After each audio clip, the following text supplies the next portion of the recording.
श्री सतगुरु महाराज की जय। श्री रामचंद्र महाराज की जय। रामायण दे रसिको, श्री रामचंद्र जी महाराज नाल प्रेम रखण वाले साधु जनों, श्री रामचंद्र जी महाराज दे जो पावन चरित्र है, जो ज्ञान है, उसका असीं बैठ के रसपान करते हैं। क्योंकि ये जो ज्ञान है ये सारिਆਂ ਲਈ नहीं हुंदा। ये ज्ञान सिर्फ उस ਲਈ हुंदा है जो जगियासू है, जिसनों ਇਹਦੀ भुख है, जो उस परमात्मा का रसिक है, उस ਲਈ ज्ञान हुंदा है कि वो इस जो ये रामायण रूपी शास्त्र है ना, इस विचों ज्ञान नूं कढ लवे, हंस बन जावे।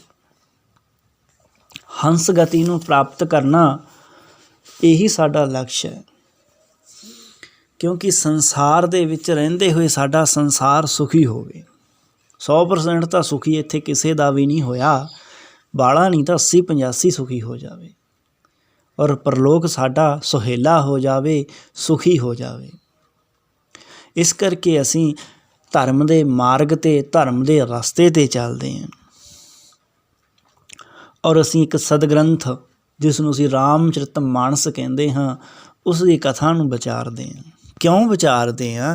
कि सानूं उस परमात्मा नाल प्रेम पै जावे, धर्म दे रस्ते चलीए, क्योंकि कोई ना कोई साधन तां चाहीदा ना। इस करके इस रामायण रूपी महाअमृत दा पान करदे। बाबा तुलसी ने तां कहा ये बड़ा सरोवर है, जो इस दे विच नहालेगा वो तां पार है, जो नहीं नहाएगा कम से कम चलो इहदे आले दुआले टहल जावेगा, उहनूं सुख तां मिलू, कुछ तां सुख मिलू। इस करके कहते ने उस परमात्मा की महिमा कोई नहीं गा सकता। और बाबा तुलसी ने यही कहा कि मैनूं तां कोई विवेक नहीं है, फिर भी मैं रचना करदा इस रामचरित मानस की, अपनी मति के अनुसार करदा। मेरी मति छोटी है, पर उस परमात्मा का, उस परमेश्वर का जो चरित्र है ना, उसकी जो महिमा, उसकी कथा है, वो अथाह है। कभी न होऊं नहीं चतर कहावों, मतन रूप राम गुण गावों। इन्ना कह गए बाबा। कहते कोई देवता, कोई भी देवता उस परमात्मा नूं नहीं जान सकता। शास्त्र खोल के देखिया करो, किन्ना ज्ञान है साडे शास्त्रां च। सानूं किते जाण दी लोड़ नहीं बाबिओ। असीं भटक गए। कित्थे तां परमात्मा दयालु सी, कृपालु सी, उसने हर एक मनुख की मति के अनुसार उसनूं उसे दी खुराक दे दी, उसी आत्मा की, कि आ जा खिच लै, आ जा मेरे अल। पर असीं भटक गए। अनेकां इत्थे धर्म हो गए, पंथ हो गए, मतंतर हो गया, और एक आम जिहा बंदा भटक गया है ना। जिहड़े उन्हां नाल जुड़े हुए वो तो चलो अपना फायदा चुकाई जांदे, किवें ना किवें लगे पए ने, पर एक आम इंसान भटक गया। जां तां बेचारा कट्टड़ होया फिरदा है, जां फिर भटक गया, रस्ते तो लै गया। मैं कहना वो परमात्मा दयालु है, क्योंकि उन्हें सानू किन्ना कुछ दिता। साडा जिहड़ी दिमाग है एक दूजे नाल मिलदा नहीं, पर वो दयालु है। उन्हें हर एक नूं वक्खो वखरा नाम दे दिता। उसकी दयालता की महिमा नूं असीं कित्थों गा सकते हैं? देवता तक नहीं जानते, उन्होंने दानव नहीं उसनूं जानते, तो मनुख की गति की है? फिर भी वो अपनी इच्छा नाल लीला करदा। कहंदा वो परमात्मा है कैसा है, उसनूं समझण दी लोड़ है। एक अनिही अरूप अनामा। अरूप है वो, अनही है, अनामा है, उसदा कोई नाम नहीं, वो अनामी है। हुण दसो हुण की करोगे? फिर पर असीं साधना करनी है। सानूं असीं मनुख हैं, रूपधारी हैं, सानूं एक रूपधारी चाहिदा जिस नाल असीं जुड़ के उस परमेश्वर नूं प्राप्त कर जी। इसलिए सतगुर दी महिमा है। इसलिए श्री आद्य गुरु श्री शंकराचार्य जी महाराज इसे नूं कहंदे ने कि भज गोविंदम, भज गोविंदम, गोविंदम भज मूड़ मते। तुस गोविंद का भजन कर, रूप तो बनाउणा ही पऊ सज्जणों। निरंकार नूं प्राप्त इदां नहीं होया जाता, सतगुरु शरण तां जाना ही पैंदा है। अज सचिदानंद परधामा ऐसा वो परमात्मा व्यापक है, विश्व रूप भगवाना तेहि धर दे चिरत कृत नाना। और ਉਹੀ परमात्मा ਕਹਿੰਦੇ तेहि धर दे, ਉਹੀ परमात्मा दे धर के अनेकां प्रकार ਦੇ ਚਿਰਤ ਕਰਦਾ। समझ आउंदी है कि नहीं? हे साधु जनो, साध बने हैं तो तां ही फायदा कि उस खसम नूं खुश रख ली, है ना।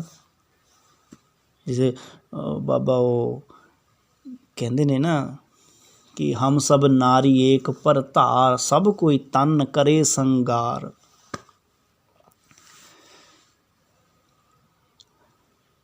वो व्यापक है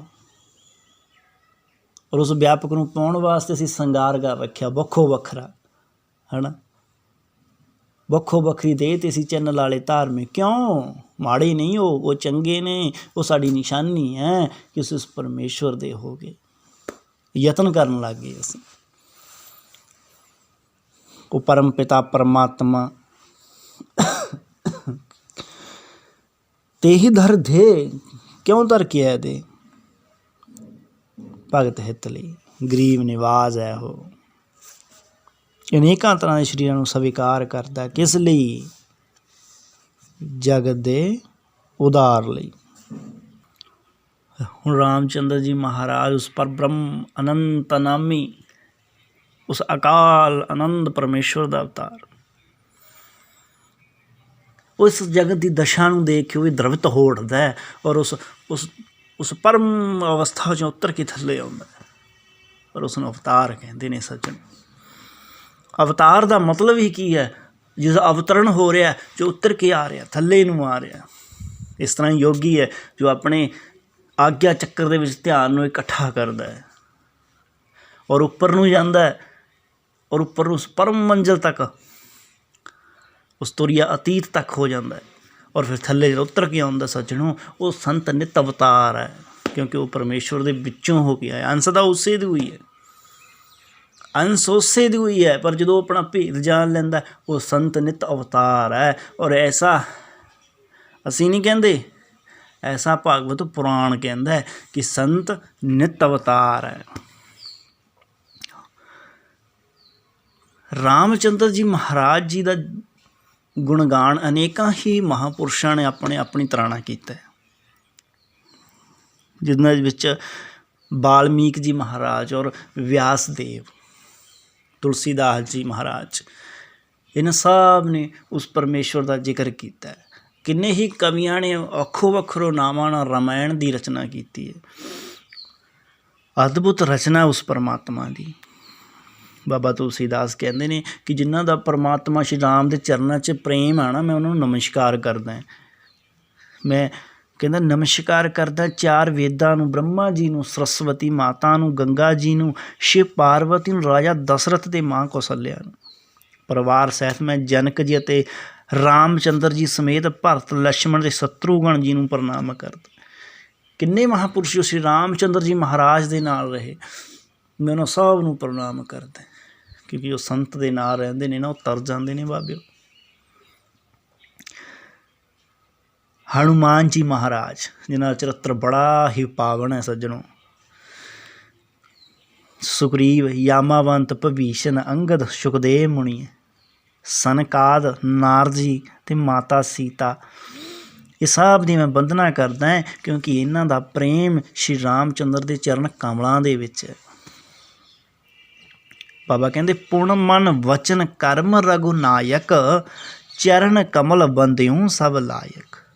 ਰਾਜਿਵ ਨੈਣ ਧਰੇ ਧਨੁ ਸਾਇਕ, ਭਗਤ ਬਿਪਤ ਭੰਜਨ ਸੁਖਦਾਇਕ। ਐਸੇ ਉਹ ਰਜੀਵ ਲੋਚਣ ਅੱਖਾਂ ਵਾਲੇ ਸ਼੍ਰੀ ਰਾਮਚੰਦਰ ਜੀ, ਜਿਨ੍ਹਾਂ ਦੇ ਧਨੁਸ਼ਵਾਣ ਚੱਕਿਆ ਹੋਇਆ, ਜੋ ਭਗਤਾਂ ਦੀ ਬਿਪਤੀ ਨੂੰ ਹਰਨ ਵਾਲੇ ਆ, ਉਹਨਾਂ ਦੇ ਦੁੱਖ ਨੂੰ ਦੂਰ ਕਰਨ ਵਾਲੇ ਹੈ ਔਰ ਸੁੱਖ ਪ੍ਰਦਾਨ ਕਰਨ ਵਾਲੇ ਹੈ। ਬੜੀ ਮਹਿਮਾ ਉਸ ਸ਼੍ਰੀ ਰਾਮਚੰਦਰ ਜੀ ਮਹਾਰਾਜ ਦੀ, ਜਿਨ੍ਹਾਂ ਨੂੰ ਕਹਿੰਦੇ ਵਾਲਮੀਕ ਜੀ ਮਹਾਰਾਜ ਚੰਗੀ ਤਰ੍ਹਾਂ ਜਾਣਦੇ। ਉਲਟਾ ਨਾਮ ਜਪਤ ਜਗ ਜਾਨਾ, ਵਾਲਮੀਕ ਭਏ ਬ੍ਰਹਮ ਸਮਾਨਾ।